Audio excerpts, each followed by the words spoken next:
Hi, my name is Marcus, and this is a companion podcast for the CG Jung Helpdesk meetup group. I host live events on Zoom every 2 weeks about the concepts and ideas of the Swiss psychologist Carl Gustav Jung.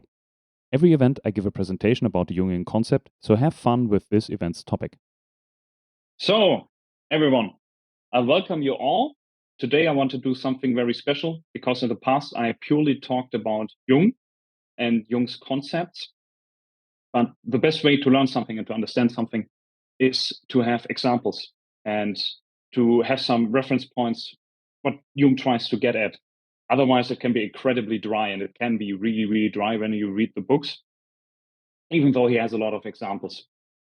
I wanted to do something today by analyzing a movie where I think there are a lot of examples in it that can help to understand some key concepts about Jung. So this is not saying that Barbie, the movie, is necessarily a Jungian movie that somebody set out to say, okay, I'm trying to put in as much concepts of Jung as possible into there, which would be interesting, but it would surprise me if this is how the movie got created. But I saw the movie. I really liked the movie. I thought it was really, really entertaining. And the more I thought about it, the more concepts of Jung I found that I can use as examples. So this is not to saying this is a Jungian movie and every Jungian has to see this movie, but rather there's a lot of concepts in there. The way how I want to structure is I want to tell a little bit first about the concepts. So everybody who saw the movie already can maybe start already to think, oh, okay, they might get where I'm trying to get it. And then I will make a summary of the movie just for those who have not seen it, maybe. And then I will go, okay, directly applying all the things from before on the movie. And there's some really, really cool things that took me some time to figure out.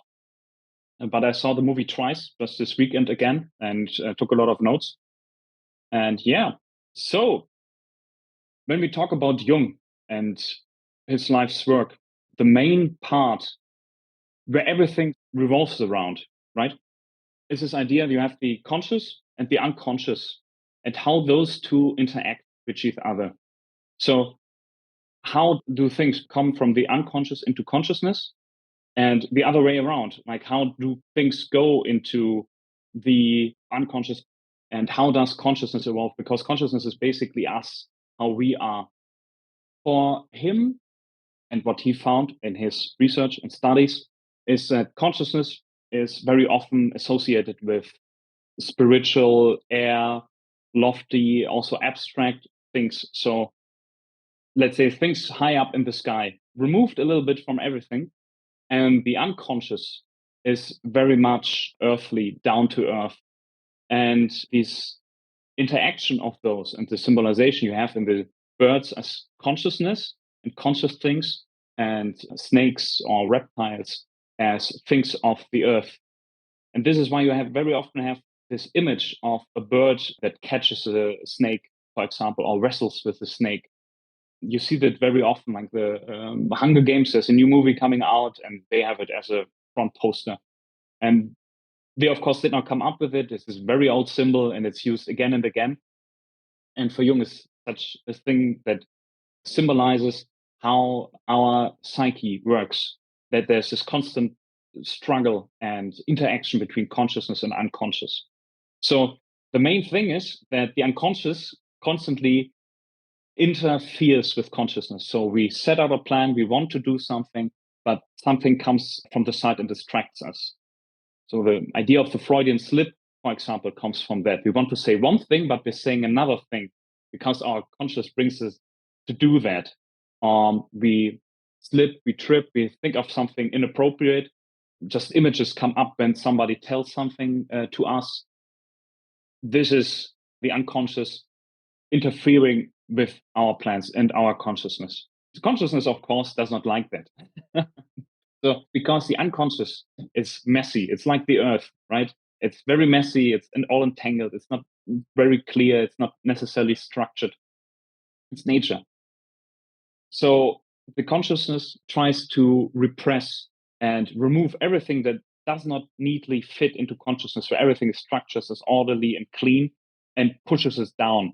So everything does not that does not fit. For example, when we have an image of ourselves, how we see ourselves, everything that does not fit, we try to mute down and say, okay, this is not so important. That's not really me.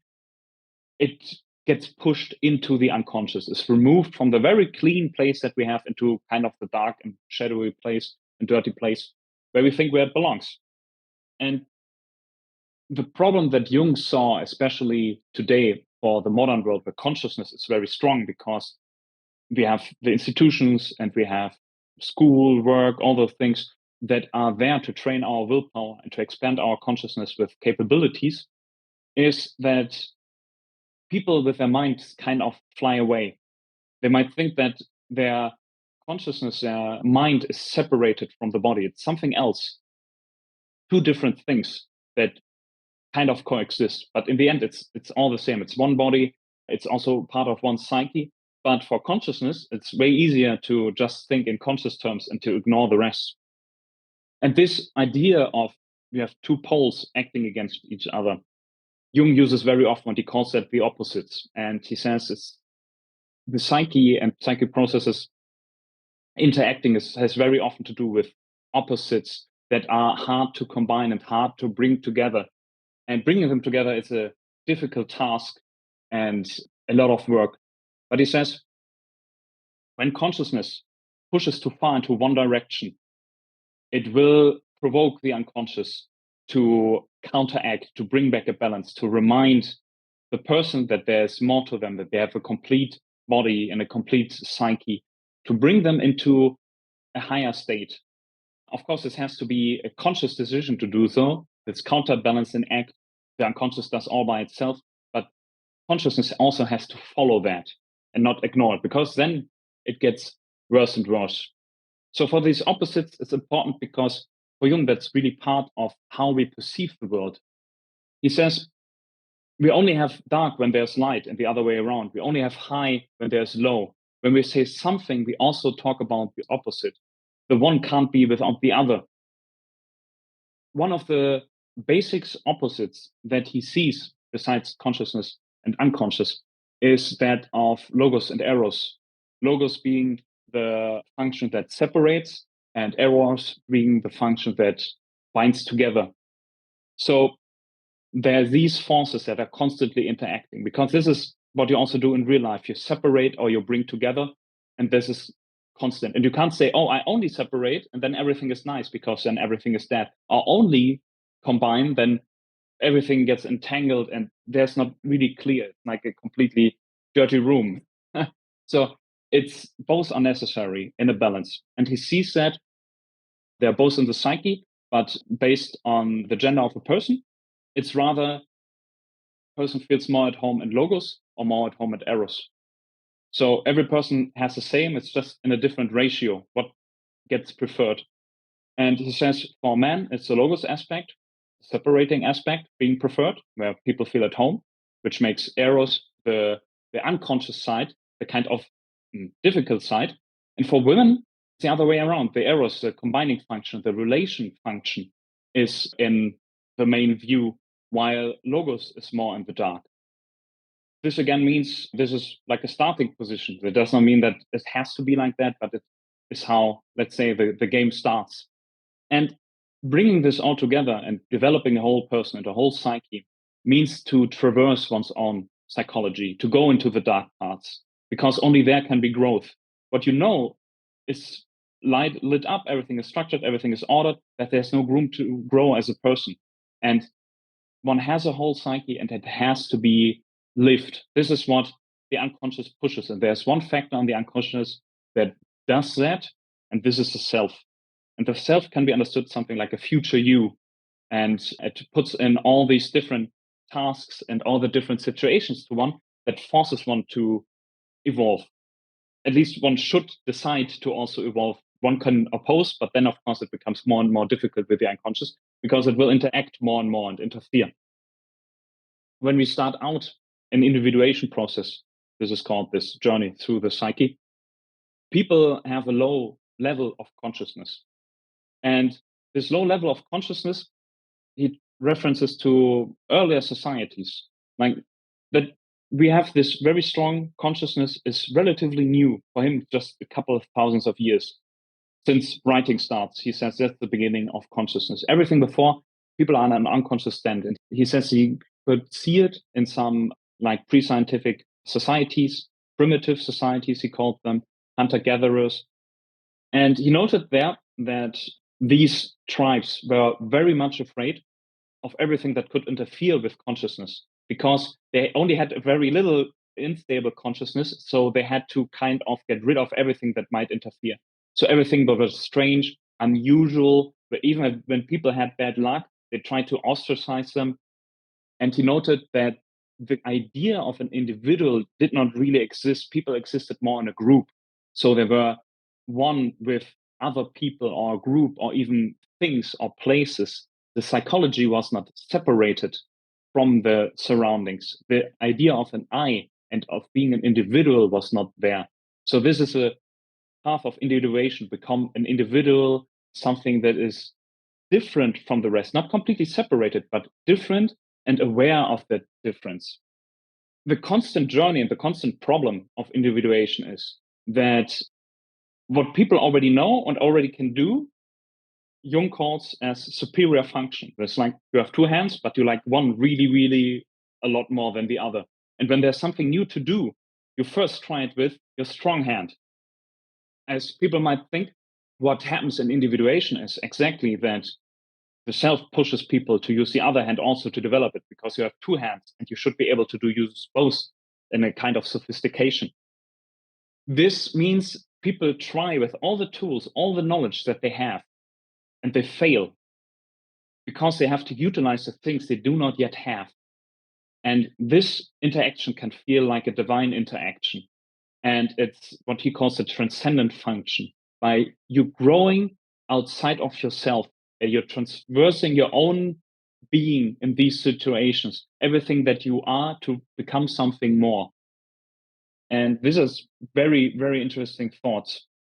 And he says there are people that have different states of conscious ability and conscious sets of minds. He says just because we live in modernity does not mean everybody is modern, that everybody has the newest version of consciousness. He says in society, you have different spheres. And even back then, he said, okay, when I want to meet primitive people, I ride the tram in Zurich because you have people, in his view, that are still living in the Middle Ages or in ancient Greek in those times. Just a different way of looking at the world, seeing the world, and a different way how much is integrated of all the functions and capabilities there are. He also says there's like these people who live in the year 3000 already. And he says this can make people pretty lonely because there is no body to reference towards and to interact with on such a level. And the last point I want to bring from Jung's ideas, concepts for exploring this movie, is the idea is when things come from the unconscious, consciousness does not know what to do with them.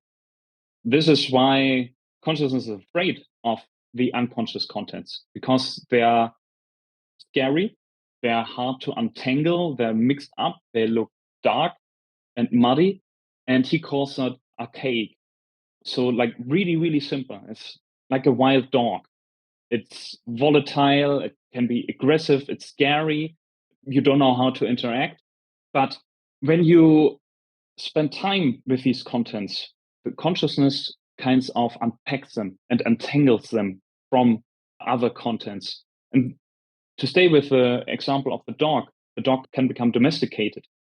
And then you can interact with it great. You can rely on it, you can trust it, you can play with it, and you can build a relationship with it. And he says that with all the things that are in the unconscious, that they are able to build a relationship with it, even though it looks very, very hard in the beginning. This progression from archaic to differentiated and sophisticated, this is also part of individuation. But like every part that's in the unconscious goes through this. And it's again and again this pain and very hard development.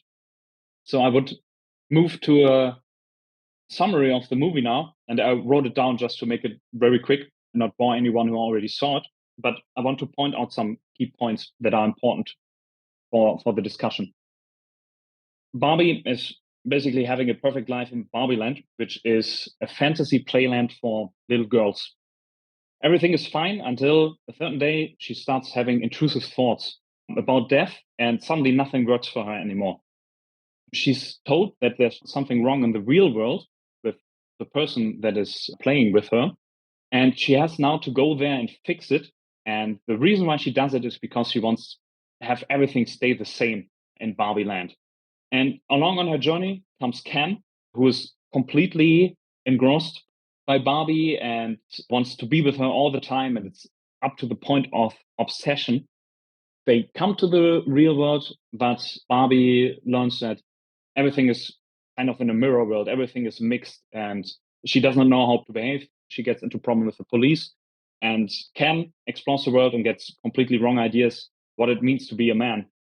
The company that makes Barbie, Mattel, gets winds of it, and they fear a marketing and PR disaster, so they want to lock her up and try to catch her. Barbie finds out the reason for her thoughts. The reasons are that not a little girl is playing with her, but rather a grown woman. And a grown woman has a way more complex psychology than a little girl. And this is why she's now having these complex thoughts. They're getting back to Barbieland, and Ken is already there, and he overturned society and turned it in kind of a cute bro culture, and he brainwashed all the Barbies. Barbie with the woman from the real world, Gloria, and all the cast out Barbies that are in Barbieland hatch a plan to make the Kens fight against each other.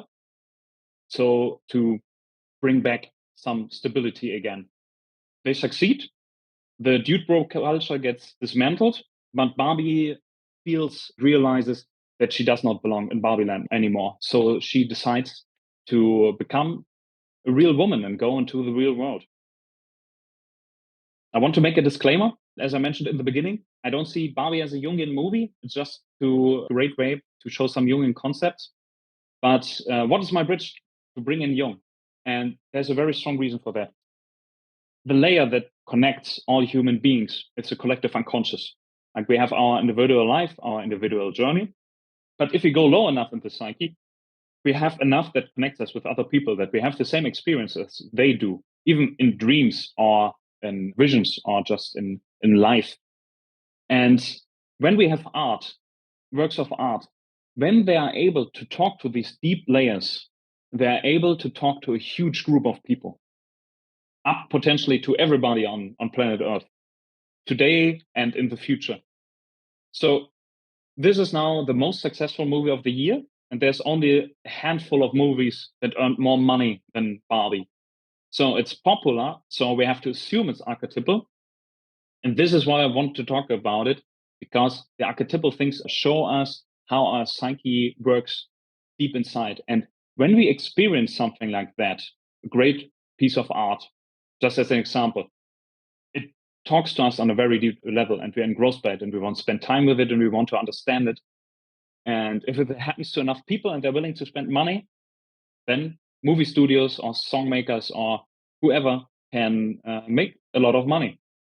My personal view on the movie is it's rather a satire in the sense that there's a huge, huge disconnect between what is said and what is shown. So very often the things that are said don't make sense in the context where they are presented. And that makes it a difficult movie to get a hard grasp on it. But I will get to that later in the end. So to analyze that and to bring this now together, the concepts of Jung and Barbie the movie with the summary, we have to look at Barbieland, which is this fantasy land where the first act of the movie is taking place. And the most important thing to understand there is that it's not the real world. It's not even comparable. It's sterile in that sense. There is no flowing water. There are no living animals. There is no birth. There's no death. There's no aging. There are not even relationships. The cars don't have motors, and very often they don't even need to drive the cars. They have nothing that really breaks. Nobody gets sick. Nobody gets ill. It's every day the best day, every day. And nobody is really concerned about it. I don't know if you've seen the movie Groundhog Day with Bill Murray, but he's also reliving the same day every day. And it takes him just a couple of turns that he tries to kill himself all the time. Because real human beings, they can't do it. They can't stand it to have this constant repetition. It doesn't matter how great it is. When it's always great, it gets unbearable anyways. It's the same as trying to lie down on the most comfortable couch that you can think of, or most comfortable bed. Even after a couple of minutes trying to not to move, it becomes agony because human beings have to move, they have to change, something has to happen. And this has to be kept in mind because all the things that are happening there and people are doing, it's all play, it's make pretend, it's a charade. They drive around with trash cans, and I'm pretty sure there's nothing in it because nobody's eating anything. The container with milk or what it is, it's empty, right? There's no waste. Nobody goes to the toilet. There is really nothing. In that sense, it's incredibly, incredibly sterile. But it's not only that Barbieland is strange and in a kind of heightened reality. The same is for the real world. The real world also is more like a parody. When they go there and they interact with the people there, they also act very strange.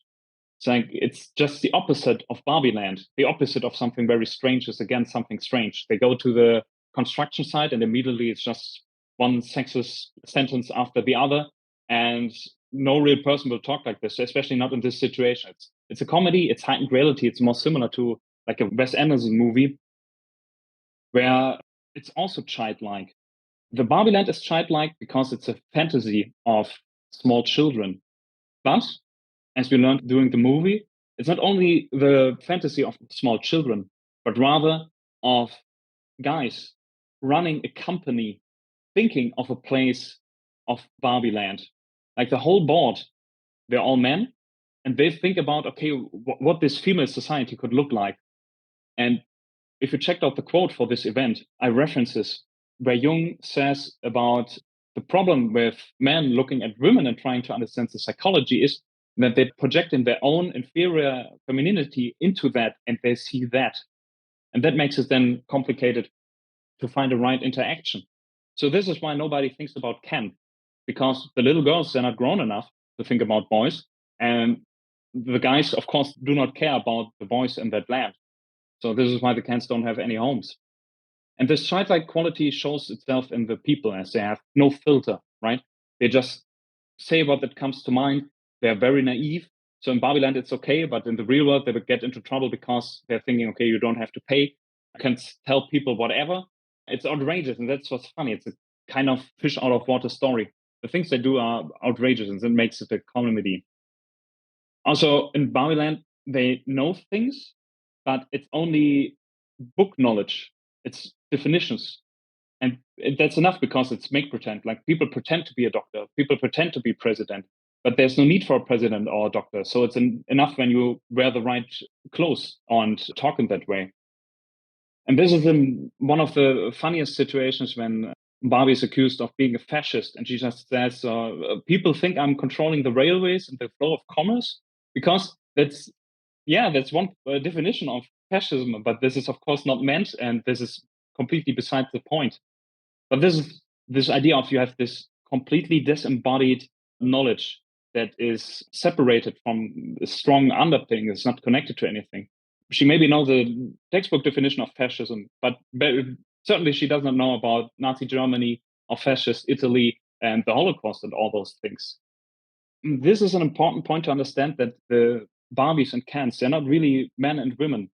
In their mind, they have these things, but bodily and everything else, there's no need for such a separation between men and women because there's not really a problem to solve this. This is not nature. It's completely unnatural. So this is the state of Barbieland in the beginning of the movie. And this is a place where Barbie grows up and exists. The way how her story starts is by having these thoughts of death. And this is the interesting thing when you want to look at it from a Jungian perspective, because when we say she has a female psychology, of course, the logos part would be inferior in her. And this would be the things that come through the unconscious. And the logos is associated with words. This means she having thoughts of death. This is her logos coming up and presenting as something from the unconscious, which is completely strange and foreign to her.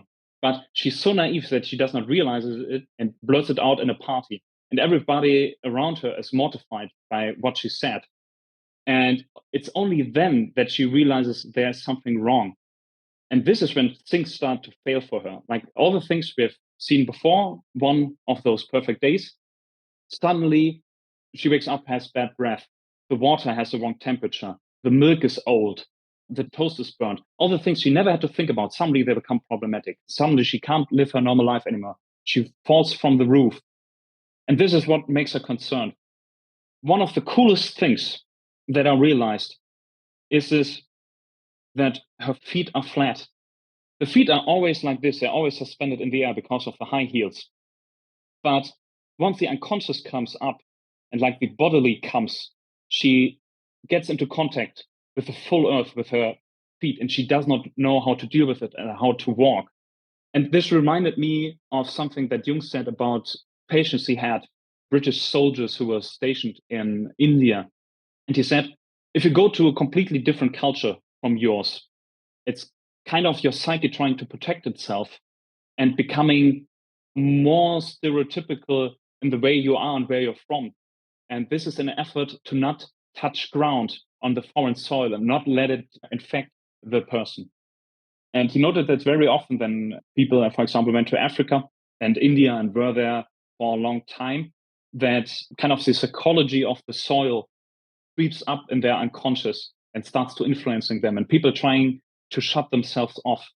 So this image that he had of the feet of the soldiers or other people kind of hovering above the ground, this is now what's happening to Barbie. She's full feet on the ground. And it's her body trying to bring her more down to the earthly, out of the abstract, the sterile and dead, into the nourishing and also rejuvenating earth. What does Barbie do? And this is something that happens very, very often in movies. Normally, also in fairy tales, people go to a witch. They don't know what to do, so they don't turn to normal society. They go to the outcast of society and ask, okay, what's wrong? In this case, it's Weird Barbie. And Weird Barbie has special knowledge because she got through the ringer of the real world. The real world interacted too much with her, and now she's damaged goods. And this is why the society puts her as an outcast outside of the city. And even her house looks weird. And she has superior knowledge above the other Barbies, because the other Barbies, they just shun her. They ignore her and talk behind her back, and she has to live alone in her house. But if things are serious and people can't function normally anymore, they go to the witch and ask her for advice. And she tells Barbie that somebody is playing with her and something's wrong with that person. And that's why she's having problems. And this is so cool because Barbie does not know that somebody is playing with her. And it's this idea of psychoanalysis. This is one of the staples of psychoanalysis, that you are not the Lord in your own house. There are also other guests, and they push and pull you and influence you. So it's her unconscious acting up, and she realizes, oh, okay, I have to now go into the place, into the dark of the unconscious to find out what is wrong. So it's, of course, an outward journey as she goes to another place, but it's really an inward journey to find out more. All she has is the thought of death, and her life is not working anymore, and wants to find out why. Well, basically, she does not want to find out why. The reason why she's doing is because she does not want things to change. She only wants to interact to the point where it's gone and she can ignore it and live the life again and have the best day of her life again and again. Coming back to a prior, primal, ideal state, I mentioned already that she's incredibly childlike and naive with the people around it. And she thinks that this girl, Sasha, is playing with her because she has the visions. She's turning inward. She does a little bit of active imagination, trying to find out what she sees in her own unconscious. And she sees that little girl and thinks, okay, this is the person I need to talk to. But of course, she does it in the completely wrong way because she does not know how to interact with real people. And this puts her completely into disarray, and she cries. But something very interesting happens is when she's in the real world and when she's sitting alone on that bench and trying to think, using her, let's say, inferior functions of the unconscious to come up with a solution. She sees all the different people and she sees an old lady. And the first time that she's seen an old lady, like she sees death and decay and an end coming. Because in Barbieland, everything is plastic, everything is fantastic, nothing really ends. It's the best day every day. But there she sees people crying, people laughing, things living, changing. And this has an influence on her. And she cries and cries for the first time of her life. She explores new, different parts of herself and her experience. And she likes it. And this is a very, very important point, especially for the end of the movie.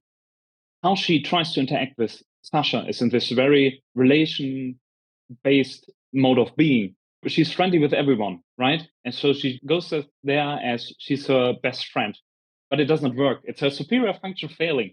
The ways and the tools that she's have are failing, and she does not know how to deal with it. So she runs away crying and being upset. If we fast forward, I'm just talking about her own psychological journey when they're back in Barbieland, and she realizes that Barbieland now has changed in something completely different, completely foreign.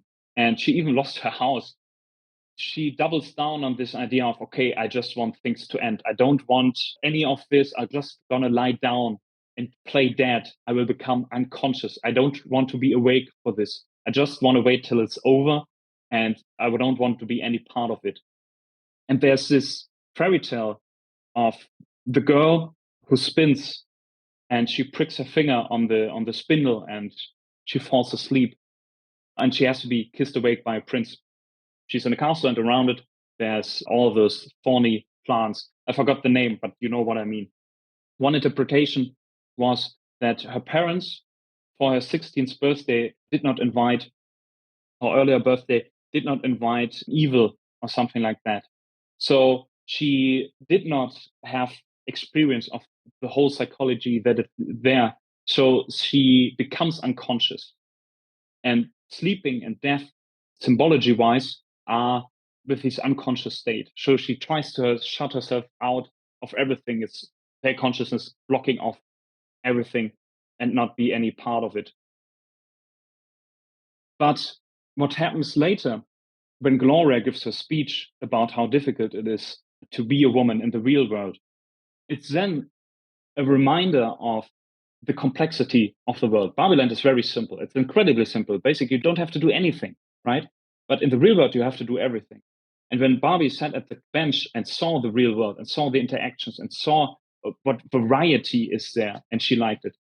When Gloria explained how it's difficult it is to be a woman and Barbie gets hope, this is her realizing what her journey is and where she has to go. And this comes out then in the end, where she talks basically to herself, the inventor of Barbie, but also the woman who gave birth to the real Barbara.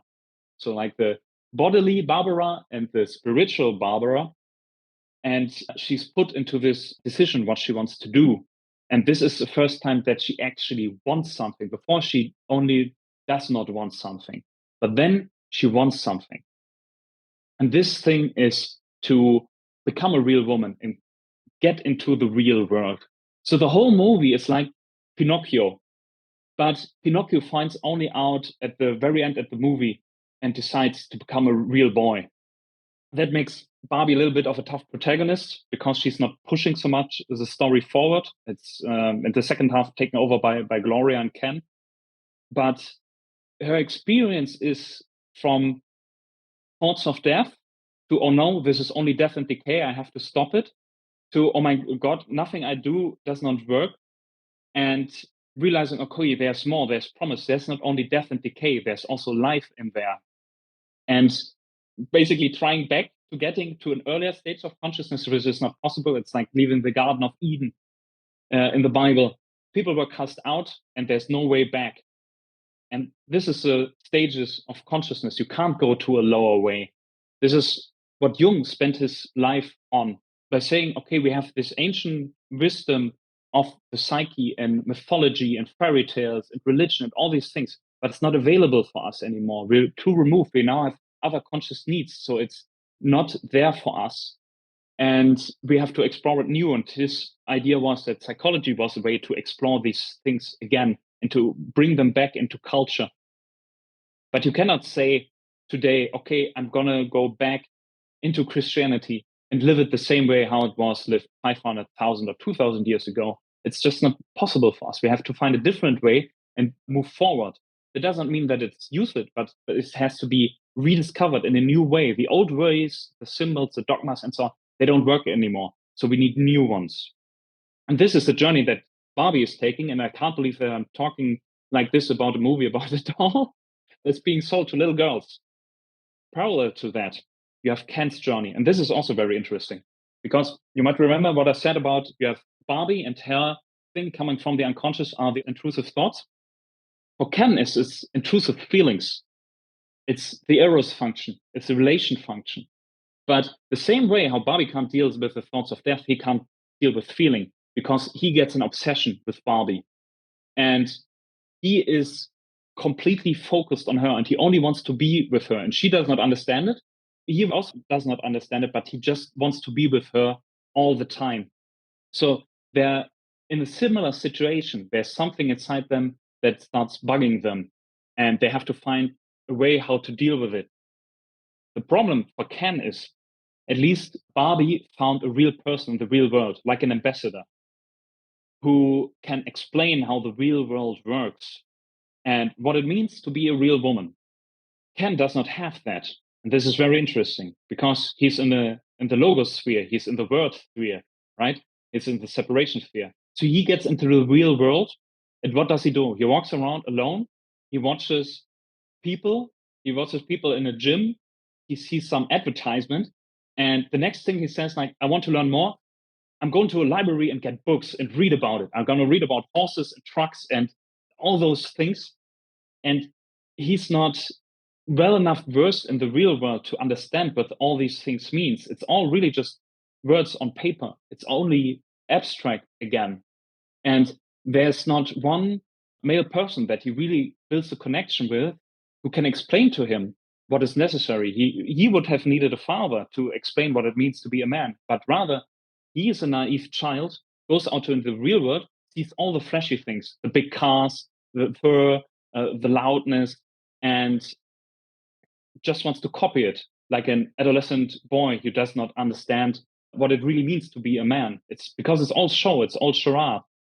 He then thinks this is really the thing that he's projecting his insecurities into the outside world, sees those and thinks this is real. And he thinks, oh, all you need to be is to be a man, and suddenly you get everything. But he finds out, oh no, you need to all those stuff. You need to change. You need to get education, certification, training, right? He says, oh no, that's way too hard. I don't want to change. That's so difficult. Okay, I will set up a new society somewhere else where I have all these great things that I just saw and that I think that are amazing, but I don't have to do really the effort. So rather than confronting his own soul and own being and questioning that, he tries to change the world. In a Jungian sense and Jungian concept, that's possession and inflation. So there's certain forces in his unconscious that are taking over and bringing him to force himself onto other people with his views and his ideas. And he's shaping the world. There's this a quote of Dostoevsky that fits perfectly, that people rather change the world than confront their own soul. A simple reason why he is amazed by horses. He's never seen real animals. There are no real animals in Barbieland. So the first and only animal that he sees is a horse. And you have to get into the mind of somebody who has never seen any animal and then suddenly sees one. Of course they're amazed. Of course they're completely transfixed about it. And that's why he thinks, okay, they are sharing the same space as human beings, so they have to be as important and as involved as everybody else. But this is, again, his complete misunderstanding about everything of the real world and just bringing selective, very shiny things. He's engrossed by the aesthetics, but he does not get the meaning and the underlying things. Like you can't work out how society works by watching people training in a gym. But then you have again this heightened reality where they call themselves "you're the man" and "man, man, man." So that's the funny aspect of the movie. He has also a little arc in the movie in the sense that he can bring his relationship function under control and integrated by burying the hatch with a rivalry with the other Ken. So in the beginning, it's really this rivalry between these two and up to the armed conflict in the end, but they can find commonality and then be friends. So this is his journey coming to terms with that. But yeah, he's a little boy who does not understand anything. How Barbieland evolves over the movie is also very, very interesting. I mentioned in the beginning how in Barbieland everything is very spiritual, abstract, a little bit like consciousness. In that sense, it's rootless. And what Jung mentions very often, when people lack this connection to nature and the body and the unconscious, they can be pushed around like a balloon filled with air. There's nothing keeping them really down. They can move here, they can move there. There's nothing anchoring them. The example that they bring the movie is that of the smallpox that killed countless people in the Americas. Like the Europeans had very strong immune system by living so close to certain animals for a very long time in cities. And they brought all those infectious diseases to North America, where there were no immunity and no health supporting systems that could help them survive it. And it was a crazy time. Within 100 years, 90% of the people died. And with more time, even more. And the idea is here the same. You have all these infectious things from the real world, the same as has infected Barbie and also likely Ken, suddenly coming to everyone. And this is why he can so easily convince the Barbies to go along with this completely new opposite culture, because there's nothing grounding them. They're getting programmed. Before they have been unconscious, and afterwards they've been unconscious, but they've been directed into a new direction. And the thing you have to think about, when they deprogram the Barbies, all they do is just reprogram them to something else. They're still in this very unconscious state, in the sense that they don't have really contact with the real world. They're just being told things again. So it's easy to change their minds because there's nothing behind it. What's interesting also is you have this separation in the society between like the regular Barbies and the regular Kens, and then you have the outcasts. You have like Alan, there's only one Alan. And he's also on a higher sphere of consciousness as he realizes that something is strange. And this is why he also wants to escape, because it says, this is not where I belong. I should be somewhere else. And he does not have the chance, he has to stay. But who helps in the end to reprogram all the Barbies? It's all the outcasts. It's the weird Barbie. It's the ones with weird functions that got off the market. Like the pregnant Barbie, they just put her in a fence so that she can't go anywhere and can't do anything. So they separate all the strange things. But the strange things are in the end what saves Barbieland, because it's the unusual things, the unfitting things, muddy, dirty, shadowy things that you just want to repress. This is the savior. This is stepping through this shadow and coming into a higher sphere and becoming more integrated.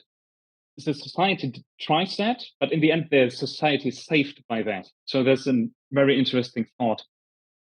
And how the Barbieland also changes through the journey of Barbie and Ken is by introducing more complex ways of being, like lying, pretending, making things up.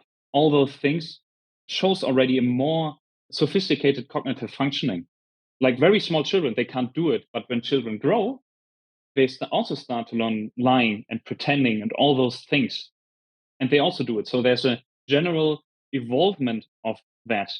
But in the end, they say, okay, maybe things don't have to come back to the same stage as before. But in the end, there's the same. They're still completely the same. The Kens still don't have anything to do in the society. And they also very gladly go into unconscious state again. And this is one aspect where I say, okay, there's a disconnect between what is said and the context where it's said. Like the president says, yeah, oh, we don't have to go back to the way it was before. But then everything she does cements that, and people are just unconscious again. The thing is, in Barbieland, all the problems are societal because there's no nature. So they can be changed all the time without problem, without repercussion, because there's nothing anchored. There's nothing behind it. There's not anything you have to take into consideration. People don't really need each other because there are no problems. It's all pretend. And what people you have in society, they're doctors, president, Nobel Prize laurels, and so on. They have a lot of clothes. There's no sweatshop Barbie. There's no plumber Barbie. It's like everything just exists. They don't have to make anything. But of course, if you want to have something from nature, you have to really work for that. To bring that all to a conclusion, to see Barbie's journey is really this Pinocchio journey of Pinocchio realizing he does not want to be a doll anymore, but taking the whole movie to learn that, having this pretty intricate journey of individuation that I found really interesting, of this interaction between consciousness and unconscious, and all these references between the spiritual and the earthly. All in all, I have to say, it's amazing that the mother company, Mattel, went along with it. They even have a part in the movie. I really wonder why they did it, because it's not really, it's good Barbie advertisement, but it could have gone in a completely wrong direction. This movie was in development hell. This is the term for projects that don't make it, that are constantly being rewritten, different people are on it. So that they decided on this version, I think they at a certain point gave up and said, like, okay, do whatever you want. It's going to be okay. But the result is, it's pretty good, and it's a very, very unusual movie. And when it's about Barbie, it's so benign. It's such a simple thing. It's a doll. But then you make this very complex story about it, about death and decay and aging. What I see as a reaction with people, how they react to the movie, that they like it or completely dislike it, often without knowing anything about it. When we talk about it in the Jungian sense, he says people in their personal unconscious have this unconscious forces called the complex. For him, consciousness consists of associations. And when you have the right associations, you can activate this complex. And in the center of a complex is always an emotion. And he calls it really like a mousetrap. With the right words, people get triggered to act in a certain way. It's like a little program that takes over and they just are rattling on about a certain topic. And there are a lot of things mentioned in the movie, feminism and patriarchy and so on. Those are loaded terms by now. So people hear this and they immediately have an opinion. They immediately think of something, and this clouds the judgment and brings them into think in certain ways and to evaluate in certain ways. And that's what I meant by it's for different people hard to pin down the movie, because depending on where you look, you see very different things, kind of words you react to. But all in all, I have to say it's a fun movie, and I'm glad that they did it. And to bring it all around to the very beginning of the event, talking about opposites, there's this concept in Hollywood called counter programming. There are countless movies being made every year, and they come out almost every day, new movies constantly. So you have to really think about, okay, when do I show a movie? And when you want to have a big movie, you say like, okay, I do it before Christmas or before holidays, because then people have time with their family to go to the cinema and you make a lot of money. But you also have to take into account what other movies are being shown. And something a very old trick in Hollywood is to do counter programming. You make two movies which are very different, almost polar opposites, and show them at the same time, so you can grab a bigger market, because people saying, oh, and I don't want to see a romantic movie on Valentine's Day, or I don't want to see a horror movie on Halloween. So there's always another option, and you can go there even out of protest.